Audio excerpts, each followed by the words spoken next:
শুধুমাত্র 3টে আলু দিয়ে এত সুন্দর বিকেলের নাস্তা বানানো যায়? আমি না বানালে হয়তো বুঝতেই পারতাম না।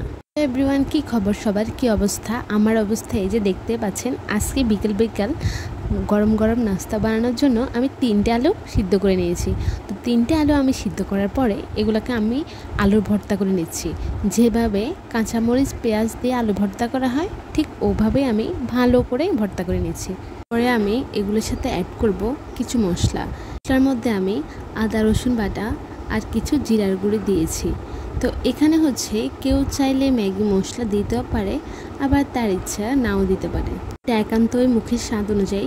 তো আমি এগুলোকে কিন্তু ভালোভাবে ব্লেন্ড করে নিচ্ছি হাত দিয়ে। তো আমার কিন্তু একদমই ভালো করে ভর্তা করা হয়ে গেছে। আমি এগুলোকে আলাদা করে রেখে দিব কিছুক্ষণের জন্য।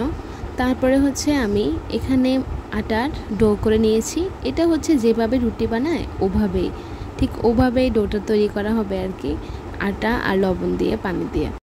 রুটি বানানোর প্রসেস যেমনই রুটি বানাই আমরা তেমনই এটাকেও আমরা বেলে নিব, একদম পাতলা করেই নিব।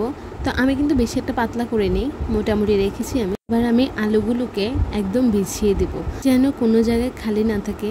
সবটা জায়গা জুড়ে আমি আলুগুলোকে বিছিয়ে দিচ্ছি। এই তো আমার পুরো প্রসেসটা রেডি হয়ে গিয়েছে। এবার আমি একটা মেশিনের সাহায্যে পুরো সুন্দর করে ভাগ ভাগ করে কেটে নিব, যেমনটা আমরা পিৎজা করে থাকি।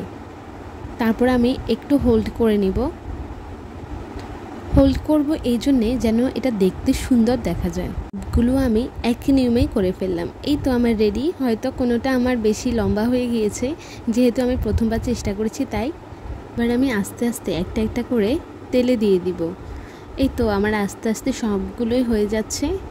সবগুলো দেওয়ার পরে আমি একটু নেড়ে চেড়ে তারপরে যখন কালারটা একটু বাদামি হয়ে আসবে তখন আমি উঠিয়ে ফেলবো। এই তো আমার রেডি। হয়তো প্রথম হিসাবে আমি বলবো যে ভালোই হয়েছে, মানে খেতে ভালো লেগেছে। তো আপনাদের কাছে দেখতে কেমন লাগে, আর এটা কিন্তু আপনারা অবশ্যই ট্রাই করবেন। আজ এই পর্যন্তই। সবাই ভালো থাকবেন। আল্লাহ হাফেজ।